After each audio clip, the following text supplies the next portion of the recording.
Saludos estudiantes de sistemas operativos, les habla su profesor Gilbert Chávez. Es un placer para mí estar con ustedes en esta clase sincrónica de hoy, correspondiente a la semana 7 y donde vamos a continuar viendo lo que es el tema de bloqueos. Vamos a ver algunos recordatorios de inmediación. Está la solución del quiz 4, ahí para que lo revisen. Acá está la solución de cómo se planteó y cómo lo ordené por tiempo de llegada y después la solución de cada uno de los algoritmos para que lo revisen y validen contra lo que ustedes indicaron ahí en el quiz. ¿Qué más? También está el recordatorio de la primera evaluación, el primer examen parcial, y está para la próxima semana, ¿ok? Para que lo puedan revisar. Bueno, bien, la revisión de este laboratorio 6 que tenía que ver con hilos, con variables de cerrojo, mutexes, procesos tipo fork con semáforos, aunque no necesariamente quiere decir que solo puedo utilizar variables de cerrojo tipo mutex con hilos, no, lo puedo usar con fork también, y no necesariamente los semáforos tengo que usarlos con fork, lo puedo usar con hilos también, pero así estaba el laboratorio. Y rápidamente aquí los caracteres sin utilizar la variable de cerrojo para garantizar la exclusión mutua. Entonces, cada uno ahí de los hilos se iba a lanzar a como podía, y en este caso ya utilizando la variable de cerrojo mutex para garantizar la exclusión mutua, y yo defino entonces cuál es el área ahí de exclusión mutua. Yo defino cuál es la región crítica, en este caso, para garantizar la exclusión mutua. Y ahí está, rápidamente. El tercer ejercicio tenía que ver también con utilizar una variable global contador, digámosle que son, qué sé yo, 5 hilos, y ahí estaba en el arreglo cómo iban a funcionar los hilos, cada uno entra por su lado ahí.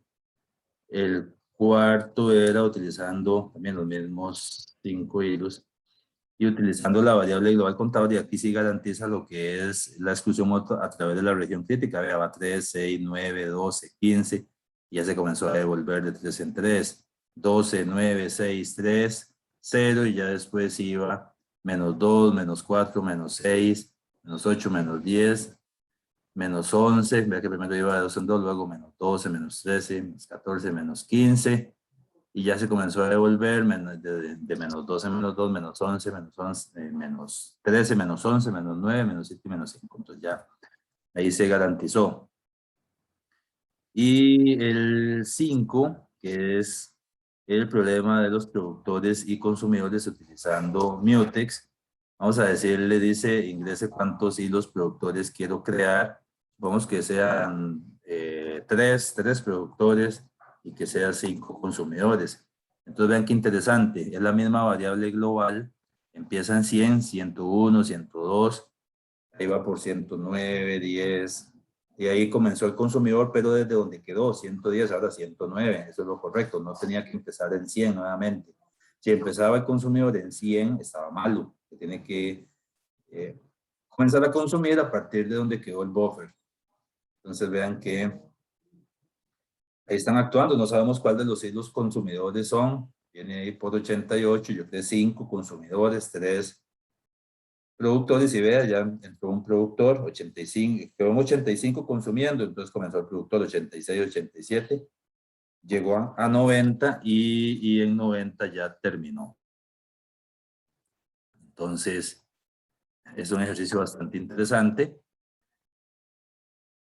Ahora vamos a ver lo que son procesos fork con semáforos, y pues igual, el primero es cuántos procesos fork voy a crear. Voy a crear 3, pues son 3 hijos y el padre, ¿okay? Cada quien ahí por su lado. Puede ser que en algún momento alguno de los procesos trate de apropiarse de los recursos, pero La mayoría de ellos no. ¿Ok? El segundo ya es los procesos fork, pero ya utilizando semáforos para garantizar la exclusión mutua y determinar las regiones críticas.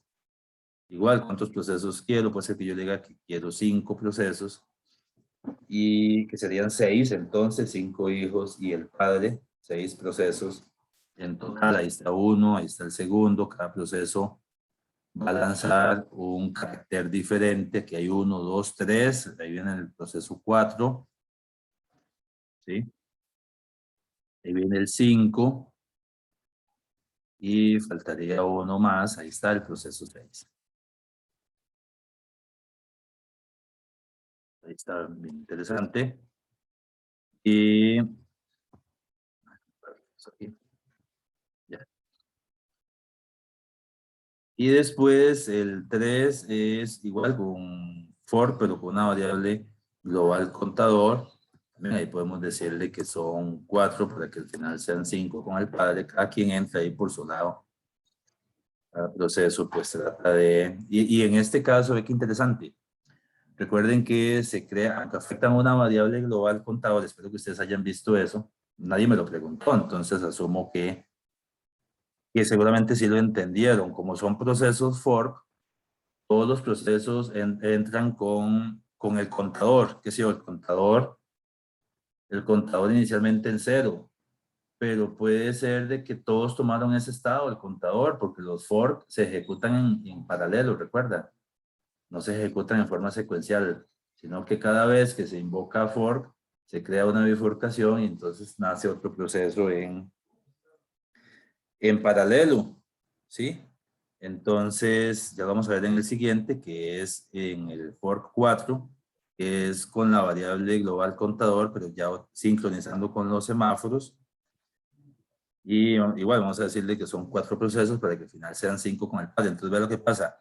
Empezó con el contador en 0, -1, -2, -3, correcto, -4. Pero ve ahora, el siguiente proceso empieza en 2, lo cual está bien, porque son procesos que se lanzaron con fork en paralelo y cuando esos procesos nacieron, los dos se llevaron el contador en el mismo estado, en 0. ¿Notaron esa diferencia? Yo esperaría que sí, que hayan analizado, que de eso se trata, porque si no estuviera mal. Porque con los hilos no pasaba eso, los hilos sí afectaban una misma variable global contador. En cambio, aquí ustedes vieron, vean, que aquí empezó contador en 0 para el primer proceso, comenzó a decrementar, -1, -2, -3, -4, -5.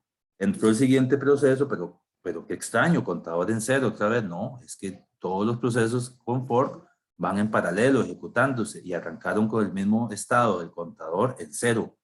El siguiente proceso, 2, 4, 6, 8, 10. El siguiente proceso, hoy se llevó el contador en 0, -2, 1, 4, y ahí va 7, va de 3 en 3. El siguiente proceso de 10 y resulta que tiene un estado acá -8, tomó o nació con alguno de algún estado de contador que ya iba por -8, pero ese es el análisis que quería que hicieran con este ejercicio, que es diferente a conocidos. ¿Ok? Y por eso está correcto, ya está sincronizado, ya está correcto.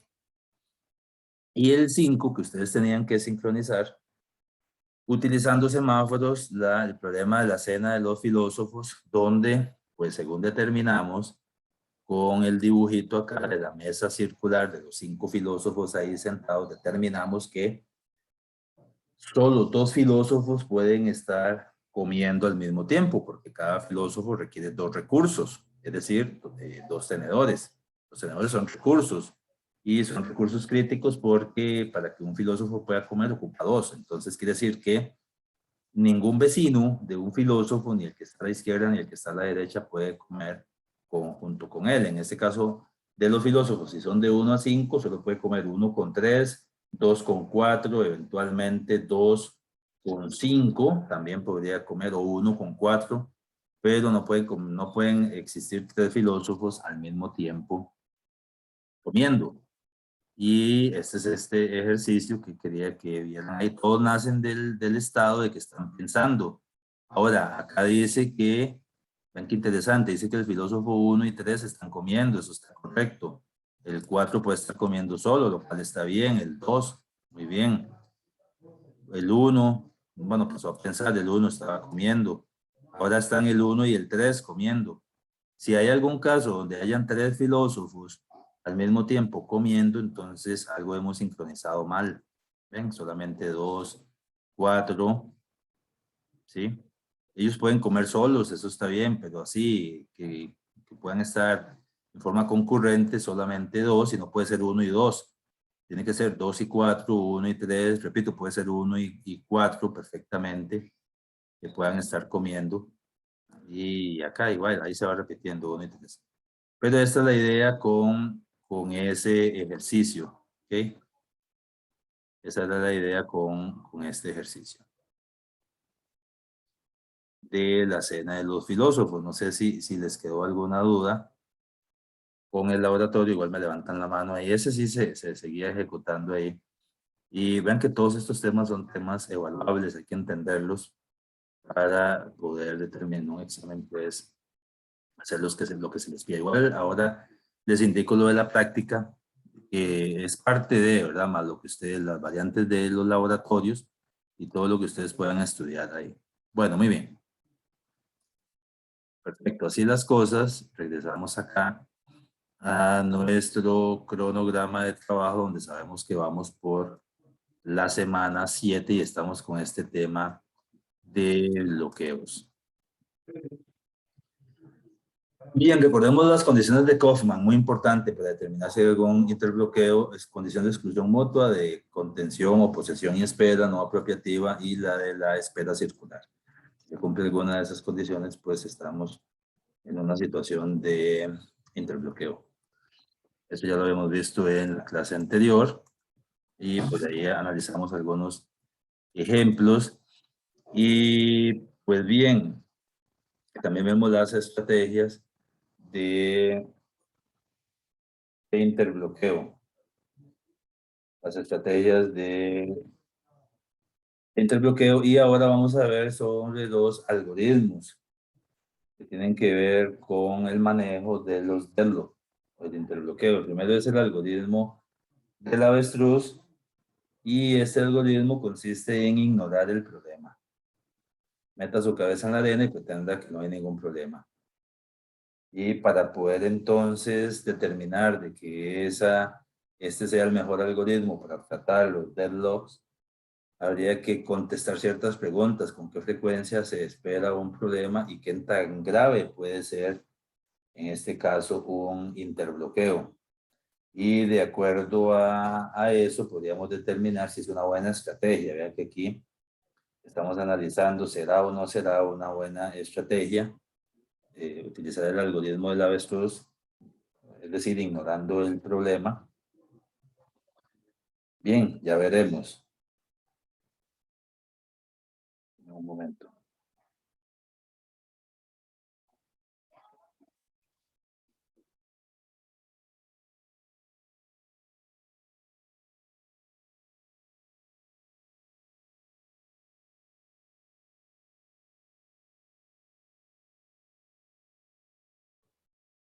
Bien, el algoritmo del avestruz o la técnica esta de ignorar el problema ya se los había comentado anteriormente cuando estuvimos viendo acá estas estrategias, que la primera opción que es ignorar el problema fue propuesto, es una teoría de Tannenbaum y pues qué tan conveniente es utilizar esta estrategia o en este caso utilizar este algoritmo, el algoritmo del avestruz y para ello habría que contestar estas preguntas, perdón, de con qué frecuencia se espera un problema y pues qué tan grave puede ser un interbloqueo, porque puede resultar de que no nos recuperemos de un fallo ahí causado por un interbloqueo. Ahora, si es un equipo de uso personal, pues se podría decir que no hay ningún problema. Pero si es un equipo crítico, un sistema ahí de manejo de alarmas 24/7, 365 días, de cámaras, no sé, de un sistema de producción en línea o un sistema de producción industrial, ya no nos podemos jugar ese chance. Detección y eliminación, detectar cuando ocurre un interbloqueo y una vez que se detecta tratar de eliminarlo, dejar que ocurra el interbloqueo, detectarlo y pues entonces tratar de eliminarlo. Y vamos a ver, detectar cuando ocurre un interbloqueo no puede ser, de pronto pudiera no ser una buena estrategia también. Depende de lo que se persiga. El tercero es el algoritmo del banquero. Y en este algoritmo del banquero, pues por ahí nos vamos a detener. El algoritmo del banquero, que es para uno o varios recursos, dice que es un algoritmo que puede evitar interbloqueos con pruebas y al otorgar la petición, el requerimiento del proceso para con los recursos, en este caso, se produce un estado inseguro para otorgar o rechazar esa petición. Requiere un número fijo de procesos y es muy restrictivo y computacionalmente complejo. Ahora, me gustaría que lo veamos. De hecho, por ahí encontré un video que quiero que reproduzcamos acá para analizar este algoritmo del banquero. ¿Ok?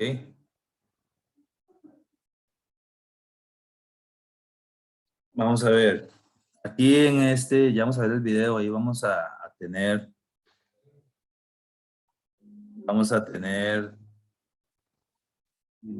una matriz A donde eso es una matriz de los requerimientos de los procesos. Vean que ahí están los procesos.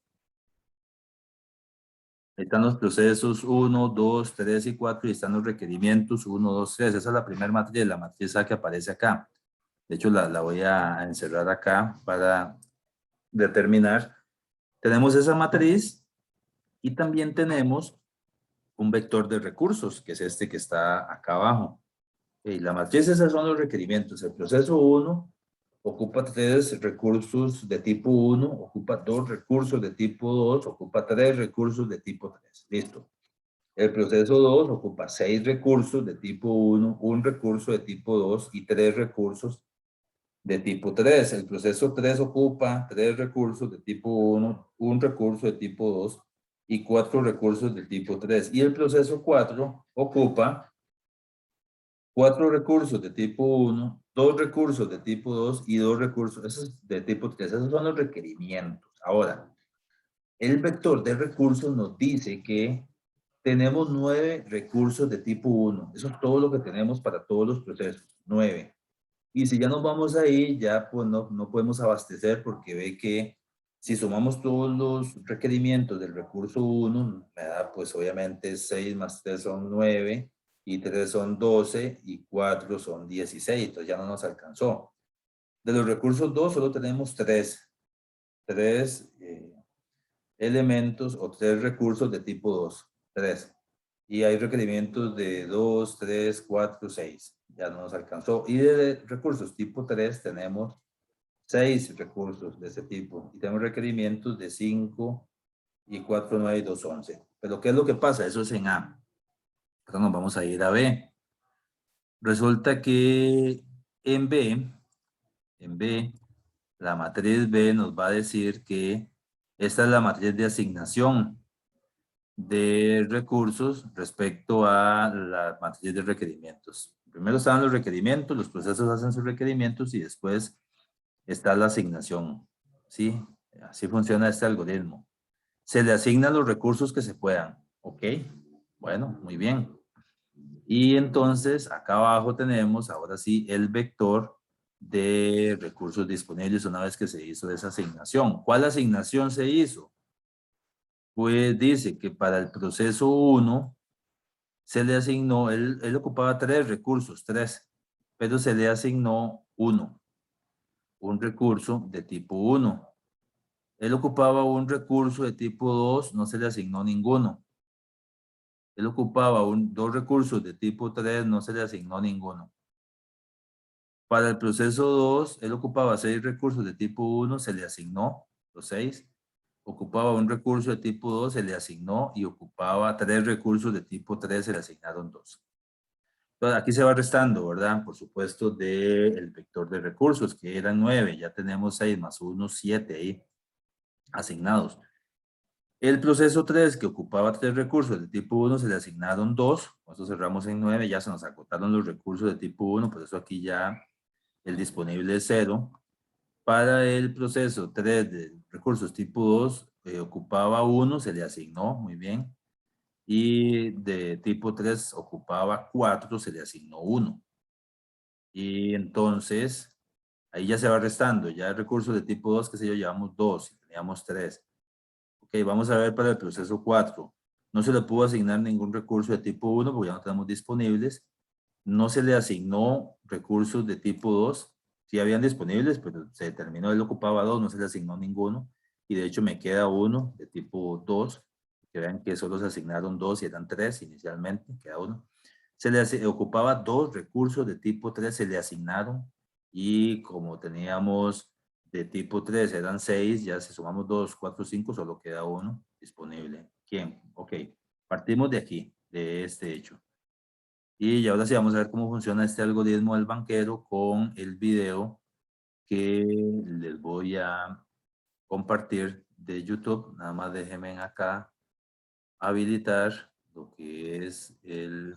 que ya estaba habilitado cuando le di compartir. Habilitar lo que es el sonido. Déjenme un segundo para ver si ya lo había hecho. No lo había hecho. Voy a compartir el sonido. Y darle la opción de optimizar para clip de video. Bueno, bien. Bueno, muy bien, ahí ya está. Ahora voy a tomar este, no lo voy a abrir desde aquí, sino que lo voy a copiar, mejor, más fácil. Y lo abro, para que no me lo abra con, bien, voy.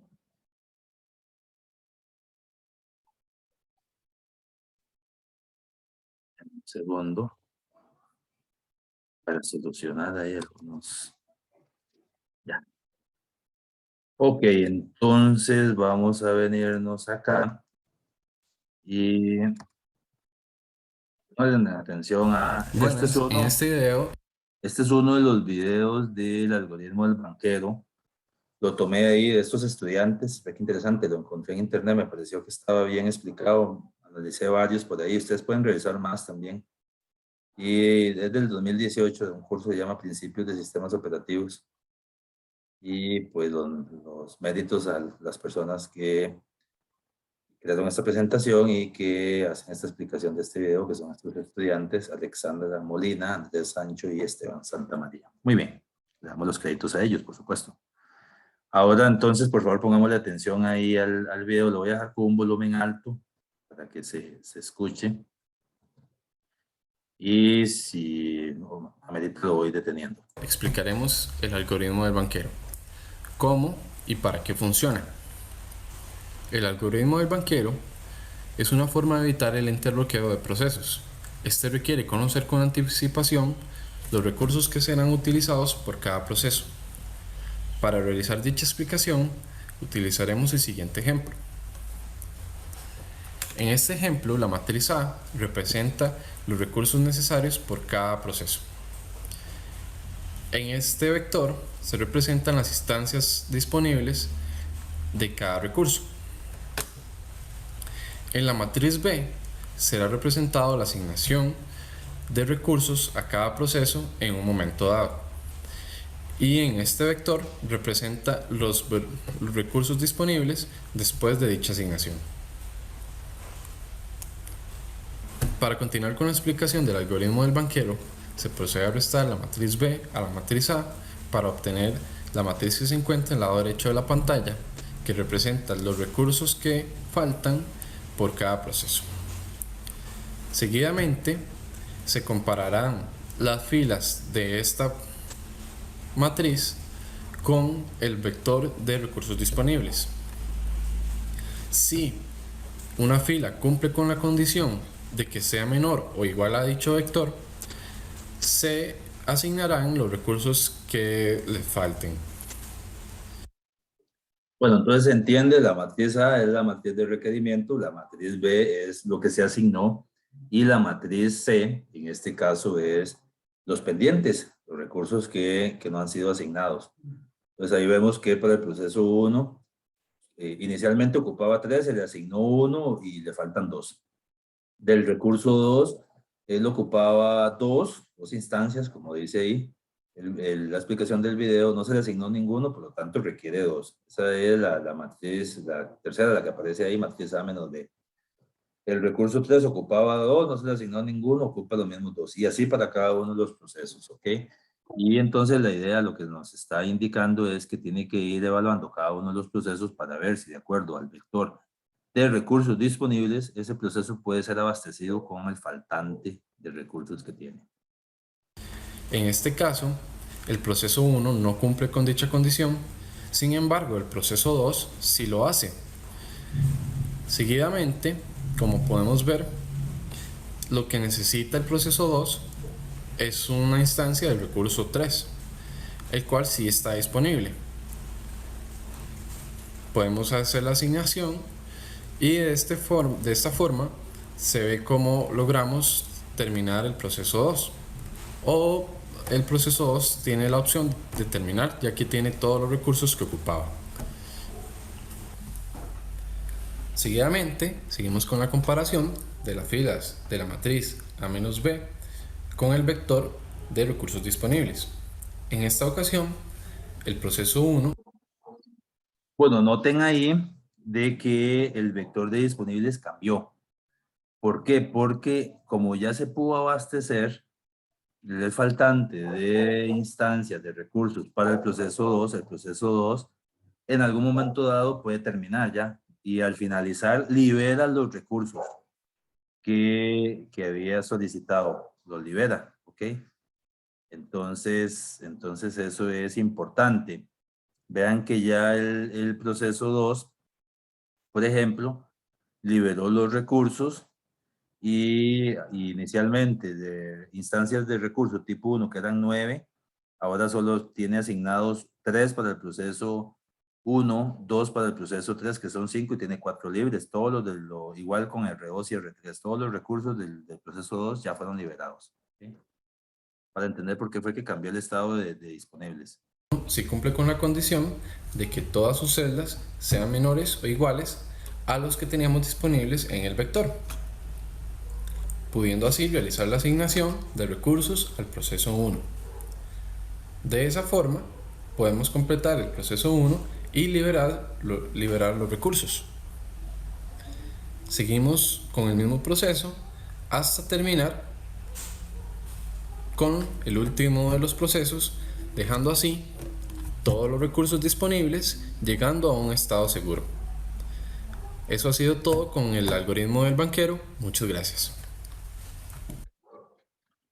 Bien, entonces es una explicación, la verdad, muy concisa, muy al punto, muy escueta, pero que explica cómo funciona el algoritmo del banquero. Ve que al final lo que pretende el algoritmo es satisfacer las necesidades de cada uno de los procesos para llegar a un estado seguro.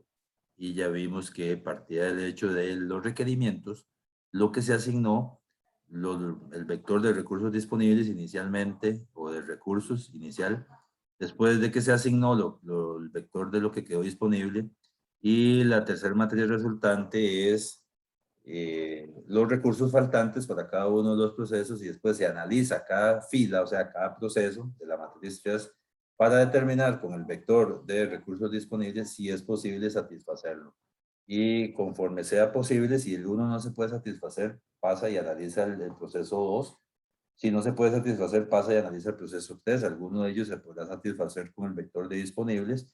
Y una vez que ya se satisface, ya ese proceso en algún momento dado podrá finalizar, y al finalizar libera esos recursos que entonces ya me podrían servir para poder satisfacer los pendientes de los otros procesos. Recuerdan, así es lo que hemos visto con el análisis también de procesos y recursos para determinar si en algunas situaciones puede o no producirse interbloqueo. Entonces el algoritmo del banquero, que es un algoritmo bastante complejo, ya se lo mencioné ahora en la teoría, al final lo que pretende es alcanzar un estado seguro, pues satisfaciendo los requerimientos de todos los procesos. Igual yo en el resumen les voy a dejar ese video, igual en Google o en YouTube pueden buscar ahí, ponerle ahí algoritmo del banquero, y pues ahí les va a aparecer bastante información sobre este algoritmo del banquero. ¿Okay? Entonces, no sé si tienen alguna pregunta, igual revisen el video, yo se los voy a dejar por ahí. De hecho, inicialmente se los voy a copiar ahí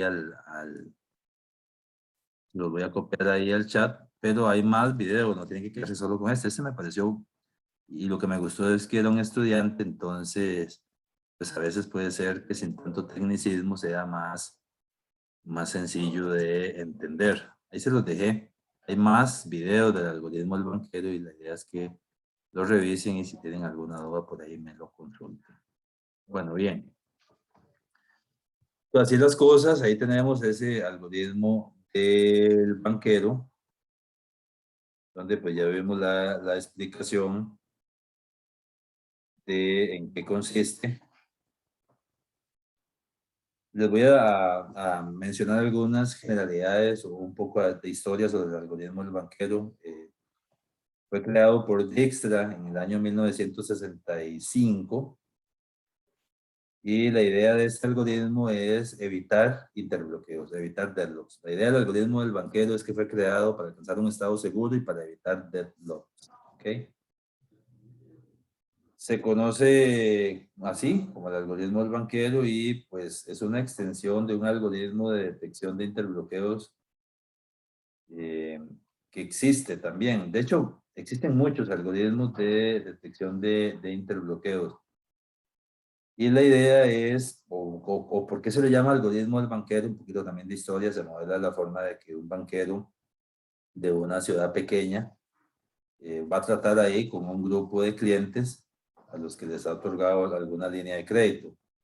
Y lo que hace el algoritmo es otorgar la petición, si produce, lo que hace es comprobar si al otorgar la petición, en este caso de solicitud de crédito, se produce un estado inseguro. Si se produce ese estado inseguro, se rechaza la petición. Es verdad que lo que trata este algoritmo es pues evitar que se produzca un interbloqueo.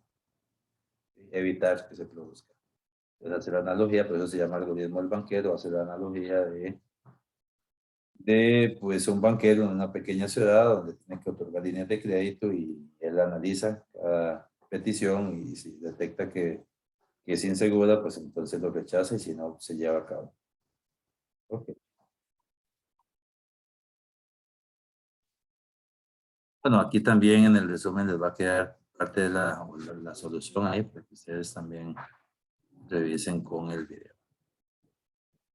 Omisión de interbloqueo. Omitirlo. ¿Ok? Omisión de interbloqueo.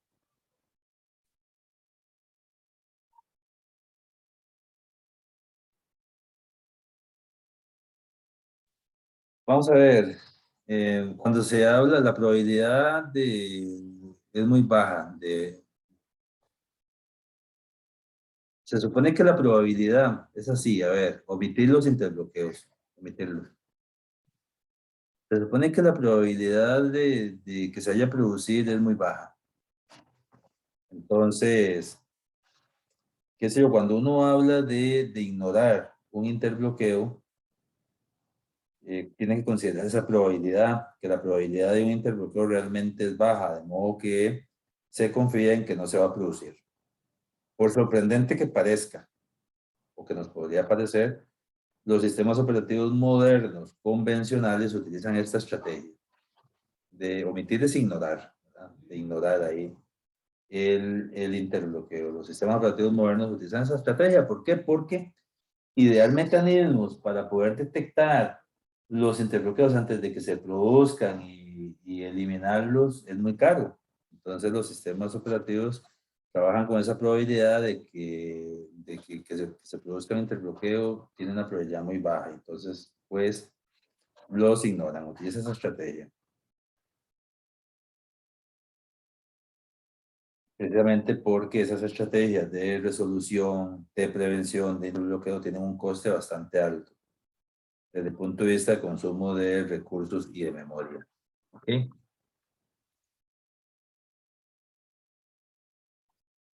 Ahora viene el tema de recuperarse de la recuperación automática del sistema, recuperarse de un interbloqueo.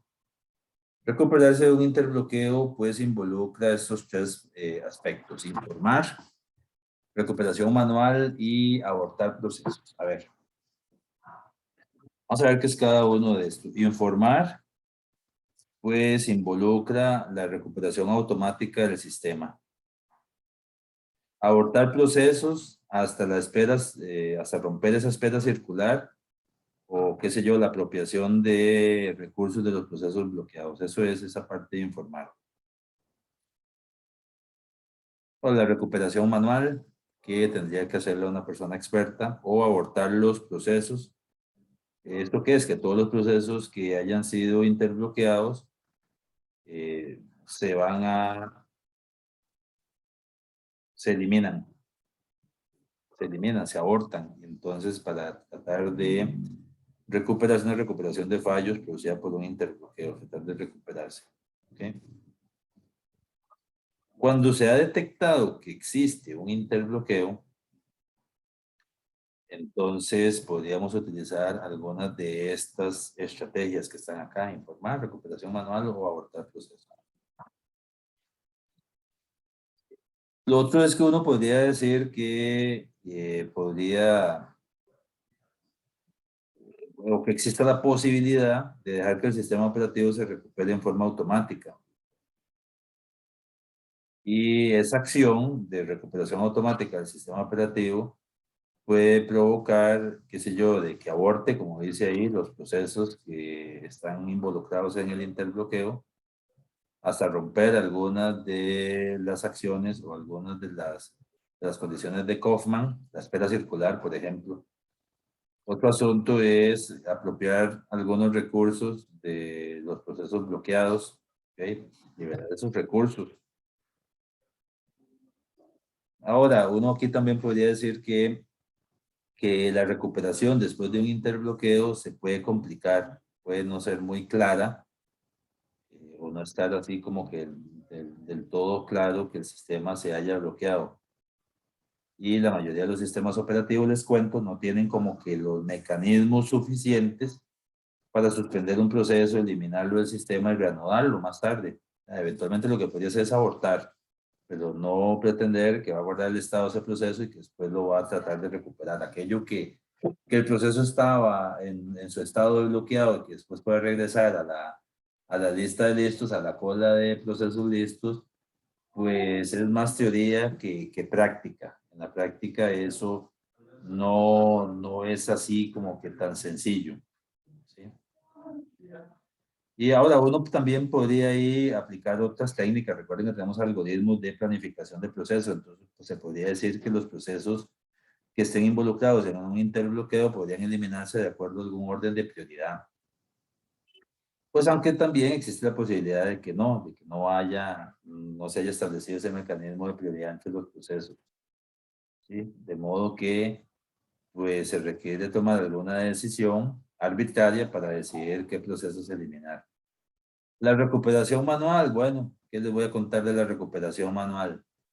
Y esa que involucra algún administrador del sistema, algún operador, de que se indica que ha ocurrido un interbloqueo y esta persona será la encargada, este experto, esta experta será la encargada de tratar de solucionar ese problema de la forma más conveniente, de tal suerte que las decisiones que vaya a tomar no afecten en demasía al usuario del proceso en conflicto y sobre todo que no afecte a los demás usuarios del sistema.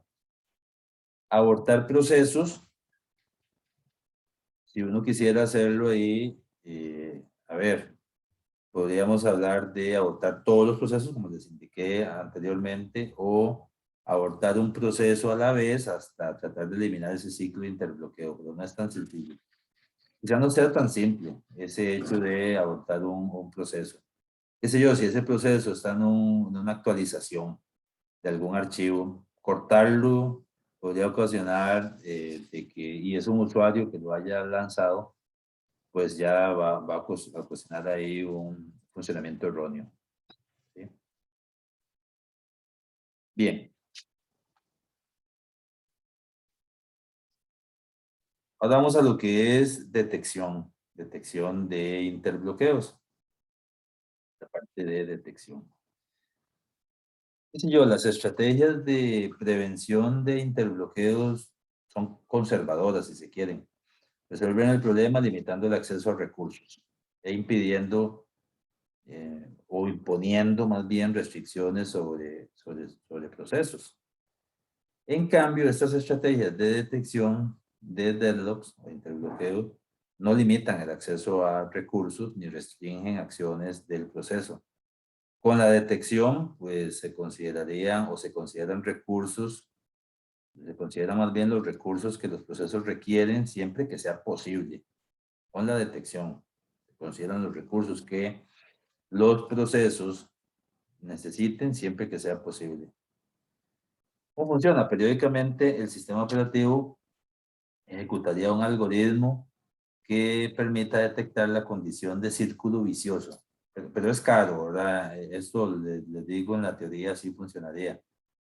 La detección entonces sería ese proceso de determinar si realmente existe algún interbloqueo, identificar los procesos y recursos involucrados.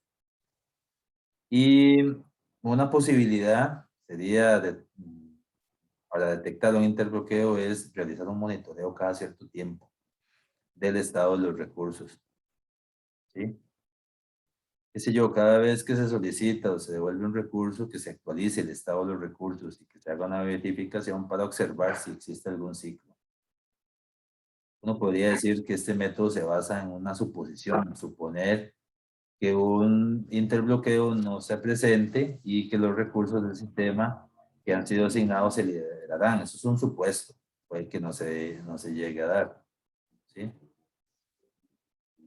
Ahora, uno podría decir también que en esos algoritmos de detección de interbloqueo, una comprobación podría hacerse con igual o menor frecuencia que la solicitud de los recursos, dependiendo de qué tan posible es que ocurra el deadlock o el interbloqueo. Comprobar cada solicitud de recursos, vamos a ver, podríamos decir que puede tener dos ventajas. Uno, que puede conducir a la detección temprana y aparte el algoritmo es simple, ¿sí? Y además las comprobaciones frecuentes van a consumir algún tiempo considerable del procesador. Estamos dispuestos a pagar ese precio. ¿Por qué? Porque esos algoritmos de detección de bloqueo en cierta forma implican cierta sobrecarga del sistema en tiempo de ejecución. Y entonces aquí uno podría plantearse una interrogante. ¿Realmente compensa esa sobrecarga implícita en los algoritmos de detección de bloqueos el ahorro potencial que puede implicar localizarlos y romperlos o eliminarlos? ¿Sí? Entonces es como las consideraciones que habría que hacer. Bien. En lo que respecta a la prevención de los interbloqueos, ya por ahí anteriormente pues hemos analizado que evitar los interbloqueos en esencia es imposible.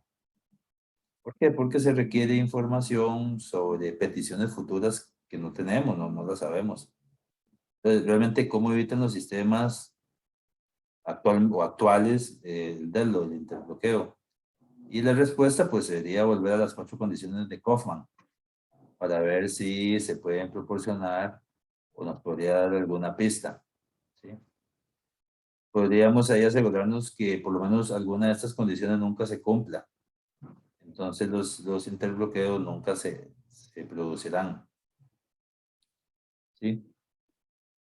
Pero recuerdan, exclusión mutua, las condiciones de Kaufman. Las 4 condiciones de Kaufman: condición, exclusión mutua, retención y espera no apropiativa y la espera circular. ¿Sí? Por ejemplo, a ver, en la condición mutua sería poner todo en una cola de impresión o por llamarlo de alguna forma. Podríamos ver un ejemplo. Dice, exclusión mutua, poner todo en la cola de impresión. Contención y espera, solicitar todos los recursos. Este es cuando, más bien esto, sería aquel problema inicial del spooler de impresión. de cuando habían dos procesos en el ejemplo, de que tenían acceso a ese spooler. Y entonces, ¿cómo garantizaba la exclusión mutua? ¿Sí? Pues está enfocado, basado en las condiciones de Kaufman. Contención y espera, solicitar todos los recursos al inicio. No apropiativa, quitar recursos, no puede dejárselos. Entonces ahí uno rompe con alguna de estas condiciones. El no apropiativa, no podríamos permitir que los procesos se adueñen en forma indefinida de los recursos, no, el planificador de procesos o algún ente del sistema operativo pueda quitar recursos. Porque si no, entonces se va a quedar ahí con esos recursos y no se va a poder ejecutar y probablemente llegue a un círculo vicioso y no podamos romper alguna de estas condiciones de Kaufman y darlo, interbloqueo. Espera circular, obtener los recursos en forma numérica, bueno, para evitar espera circular. Aquí estamos poniendo un ejemplo de cómo romper alguna de estas condiciones de Kaufman basado en el ejercicio inicial del spooler de impresión. Bien. Y bueno, ya un resumen de este tema bien interesante, un resumen del tema de los interbloqueos. Pues estamos llegando acá al final. ¿Y qué vamos a decir en este resumen? En general, bueno, ustedes también, como parte del reading número 2, ahí les puse uno de los puntos, también tienen que tocar este tema del deadlock. Y les puedo decir que los deadlock aparecen en cualquier tipo de sistema concurrente y que pueden ser provocados por factores de sincronización y administración de recursos. ¿Sí? En contraste con la prevención de deadlocks, parece que las técnicas de detección y recuperación son muy adecuadas. Sin embargo, uno podría decir o se podría decir que es necesario utilizar técnicas más formales para garantizar que no aparezcan o que en realidad que aparezcan poco, que no se den, ¿verdad? El interbloqueo es un problema potencial, eso es cierto, en cualquier sistema operativo. Ocurre cuando todos los miembros de un conjunto de procesos se bloquean en espera de algún evento que solo otros miembros del conjunto pueden producir o ocasionar. Esa situación va a hacer que todos los procesos esperen para siempre. Normalmente el evento que los procesos esperan es la liberación de algún recurso contenido por otro miembro del grupo. ¿Sí? El problema es que todos están en ese mismo grupo. Otra situación podría ser que, o en la que es posible el deadlock, sea cuando un conjunto de procesos de comunicación están a la espera de algún mensaje y el canal de comunicación esté vacío. Recuerden, canales de comunicación y comunicación. Tuberías, por ejemplo, para comunicación entre procesos, para recordar un poquito lo que vimos en el laboratorio 5 de tuberías. Y entonces dice que un conjunto de procesos de comunicación van a estar a la espera de algún mensaje y el canal está vacío, sin que haya tiempo de espera. El interbloqueo de recursos se puede evitar al llevar la cuenta de cuáles estados son seguros y cuáles son inseguros. Estados seguros e inseguros, algoritmo del banquero, recuerdan. Un estado seguro es uno en el que existe una secuencia de eventos que garantizan que todos los procesos puedan terminar. Un estado inseguro, pues no nos da esa garantía. El algoritmo del banquero evita el interbloqueo al no otorgar una petición si esta coloca al sistema en un estado inseguro. El interbloqueo de recursos se puede prevenir estructuralmente al construir el sistema de tal forma que nunca pueda ocurrir por diseño. No podría pensarlo ahí desde el punto de vista de diseño. ¿Ok? Por ejemplo, el permitir que un proceso contenga solo un recurso en cualquier instante se rompe la condición de espera circular requerida para el interbloqueo. El interbloqueo de recursos también se podría prevenir al enumerar todos los recursos y hacer que los procesos los soliciten en orden estrictamente ascendente. El interbloqueo de recursos no es el único, también podemos hablar de un interbloqueo de comunicación y podría ser un problema potencial en algunos sistemas. ¿Sí? Aunque en el caso de un interbloqueo de comunicación se podría manejar mediante el hecho de establecer tiempos de espera apropiados. Cuando uno habla también de bloqueo activo, podría ser similar al interbloqueo, en cuanto que puede tener todo el progreso, pero sí técnicamente es diferente, ya que involucra procesos que en realidad no estén bloqueados. Entonces, un bloqueo activo es similar, pero no es igual. La inanición, recuerda, en inglés es starvation, inanición.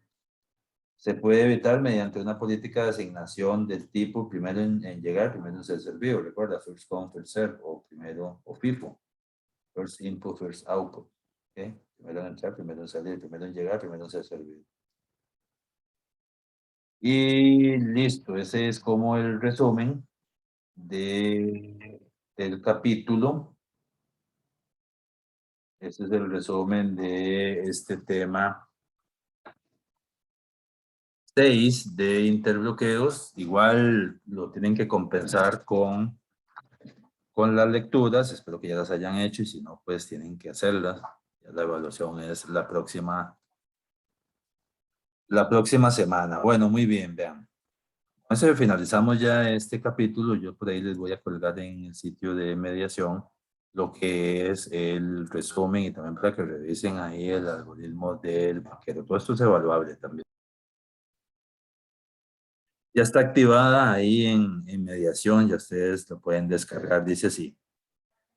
Práctica para examen 1, pipes, mutexes y condiciones de competencia. Condiciones de competencia, que es un término que no habíamos visto hasta ahora y que ahorita lo estamos viendo.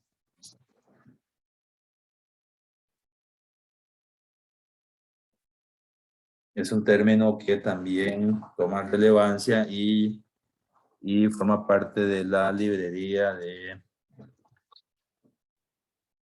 de donde también manejamos lo que son los mutex, ¿ok? De Petret. Dice así, el primer ejercicio es es un void, dice producer-consumer. Haga un método en C++ que utilice el mecanismo de sincronización de procesos llamado mutex y condiciones de competencia. Condiciones de competencia. Que es un término también que no lo vimos en los laboratorios, pero que forma parte de esta solución de utilizar variables de cerrojo y toma mucha relevancia en ejercicios como este que les estoy planteando acá. Y aquí les explico cómo se utilizan esas condiciones de competencia. Dice, para resolver el problema de concurrencia del algoritmo del productor consumidor. En este algoritmo existen procesos productores que llenan un buffer y procesos consumidores que sacan datos del buffer. Inicialmente deberá utilizar 2 hilos productores y 2 hilos consumidores para resolver el problema.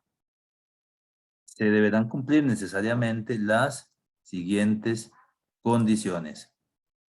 Deberá definir una variable global llamada buffer que inicialmente tendrá 0 datos. Entonces un buffer sin datos, vacío.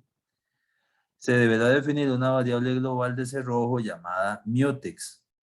¿Ok? Y eso lo hacemos de la librería de Petret. En este caso sería Petret underscore o guión bajo mutex, guión bajo t, y la variable la llamamos mutex. Deberá definir 2 variables globales para el manejo de las condiciones de competencia. Entonces ahora le vamos a poner consumer condition y a la otra le vamos a poner producer condition. ¿Okay? Y para definirla lo hacemos de igual de esta función petret-con-t de este tipo y los definimos como consumer condition, producer condition. Acá están. ¿Okay? Al final punto y coma ahí. Hasta aquí las y los voy guiando de qué es lo que tenemos que ir haciendo. Después dice, en ningún momento el buffer debe estar vacío. El buffer no puede estar vacío en ningún momento. Una vez que empiece a llenar el buffer, se deberán mantener al menos 100 elementos producidos. ¿Qué quiere decir eso? Que el buffer no puede bajar de 100. No puede bajar de 100, ya es una restricción. Qué interesante. De hecho, este ejercicio es de un examen pasado ahí. Entonces, por ahí Alguien en algún momento me dijo que una práctica y está bien. Entonces dice, hay una condición de que si el consumo llega a 100 no podrá bajar de ahí. Si es el caso, ¿ok?, de que llegó a 100, se deberá enviar una condición de competencia de espera que afecte la variable de cerrojo mutex de la siguiente forma. Entonces se hace así, se escribe pthread cont wait, pthread-con-wait, se hace una condición de espera, una condición de competencia de espera, pthread condition wait, significa eso, y que va a afectar a mis dos variables de condiciones de competencia, y se hace así, con el amperes, consumer condition, amperes mutex. Entonces, a quien está afectando, vean que si llegó a 100 no puede bajar de ahí, quiere decir que no puede consumir. Entonces, al no poder consumir, usted tiene que enviarle un wait. Es como una especie de semáforo, ¿verdad? Pero en realidad es variables de cerrojo tipo mutex. Usted tiene que enviar un wait a los consumidores y decirle, no, no puede consumir porque tenemos una restricción. Entonces, se hace así, de esta forma. ¿Okay? Luego, se deberá crear un nuevo hilo productor para que ayude a producir más elementos. Ok, entonces le envía el weight a los consumidores y debe irse acá que tiene que crear un nuevo hilo productor para que ayude a producir más elementos. Vea que inicialmente eran 2 productores para que ayude a producir más elementos y que el proceso nunca se detenga. Ok. El buffer tiene una capacidad máxima de almacenamiento de 1.000.000 de registros. De 1.000.000 de registros. Esa es la capacidad máxima del buffer. ¿Okay? Sin embargo, se ha establecido la restricción de que los hilos productores alcancen máximo 200 elementos producidos. Entonces vean, ya tenemos una restricción. El buffer arrancó en 0 y comienza a producir. Por supuesto que no puede consumir porque no puede consumir si no hay. Cuando llega a 100, entonces ya hay una restricción que no puede bajar de 100. No puede bajar de 100. ¿Ok? No puede. ¿Y qué pasa? Aunque ese buffer tiene una capacidad máxima de 1.000.000 de registros, sin embargo hay una restricción que dice que máximo puede alcanzar 200 elementos producidos. Máximo. Mínimo 100, máximo 200. Cuando se llegue a ese tope, a los 200, se deberá enviar una condición de competencia de espera que afecte la variable de cerrojo mutex de la siguiente forma. Obviamente, cuando se alcancen los 200, tiene que enviar una variable de condición de espera, pero para los procesos productores. Cuando se alcanzó anteriormente el mínimo de 100 elementos, se envió una condición de espera a los consumidores que no podían bajar de 100. Ahora, cuando se llega al tope de los 200, se envía una condición de espera a los productores de la siguiente forma. Pthread condition weight a el producer condition de la variable de cerrojo mutex. De esta forma, ¿verdad? Con el ampersand acá adelante referenciando.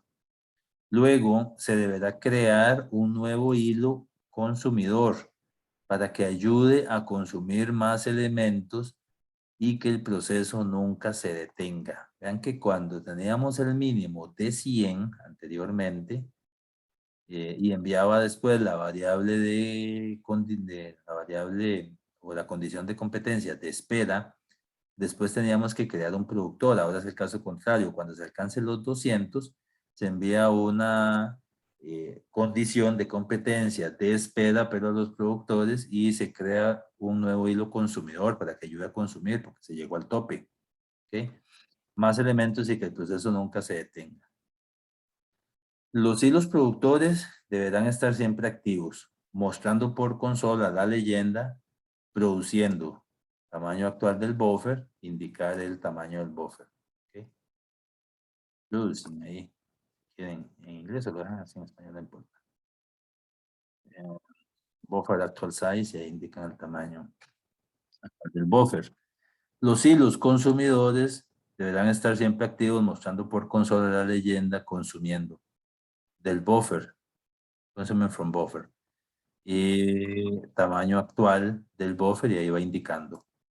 Es el mismo buffer. Y ellos están ahí dando vueltas. Bajo ninguna circunstancia se debe detener el proceso del productor y consumidor. ¿Ok? Entonces vean qué interesante que está este ejercicio. La idea es que son ejercicios, les digo, típicos de un examen. ¿Sí? Así puede venir en un examen. De hecho, este fue de un examen. Y yo les digo acá qué es lo que tienen que cumplir y ustedes lo tienen que resolver. No sé si voy a mutear acá, a detener la grabación, no sé si tienen alguna consulta. Entonces el ejercicio 2, que es hacer un método también void pipe y un bajo thread, hago un método en C++ que utiliza la librería pthread para crear 5 hilos que se comuniquen entre sí utilizando pipes o tuberías de la siguiente forma. Los file descriptors para la tubería serán arreglos de entero con 2 descriptores cada uno, un descriptor de lectura y otro de escritura. El hilo 1 debería enviar un mensaje por la tubería. Este mensaje, hola hilo 3, este es el hilo, oh hello thread 3, this is the thread 1 talking to you through a pipe. Soy el hilo 1 hablándote por una tubería. El hilo 2 deberá enviar por una tubería el siguiente mensaje al hilo 5. Hola o hello thread 5, hola hilo 5. I am the thread 2, soy el hilo 2 y mi PID es indicar el PID del hilo. El hilo 3 deberá mostrar por consola el mensaje que le llega por la tubería. ¿Okay? ¿Cuál mensaje? El que le envió el hilo 1. El hilo 4 deberá interceptar lo que contenga alguna de las tuberías, o todas, y mostrar el resultado por consola. El hilo 5 deberá mostrar por consola el mensaje que le llega por la tubería. Quien le manda mensaje al hilo 5 es el hilo 2. Todos los hilos se ejecutarán en forma aleatoria, infinita. Este es el segundo ejercicio. Son 2 ejercicios bastante interesantes que les traigo para desarrollar como parte de esta clase. Entonces, ahí tienen el enunciado. Este mismo enunciado está en mediación. Entonces, por favor, comiencen a desarrollar el código. Igual si alguien quiere compartir algún código, lo ponen ahí en el chat. Que dicen, mira, desarrollé esta parte del código. Es una práctica, no es una evaluación, ¿sí? Ni es un examen. Igual en el examen ya cada quien tendrá que hacerlo por separado, pero pues si alguien tiene alguna duda también puede lanzarlo ahí al chat y preguntarle a ver quién puede contestarlo. Y si tienen alguna duda ya existencial general del método, pues me preguntan. Yo lo tengo resuelto, por supuesto, pero no les voy a dar la solución porque si no, entonces no tiene chiste. La idea es que ustedes puedan practicar para el examen. ¿Okay? Si no tienen ninguna duda adicional de mi parte es todo. Que la pasen bien. Chao.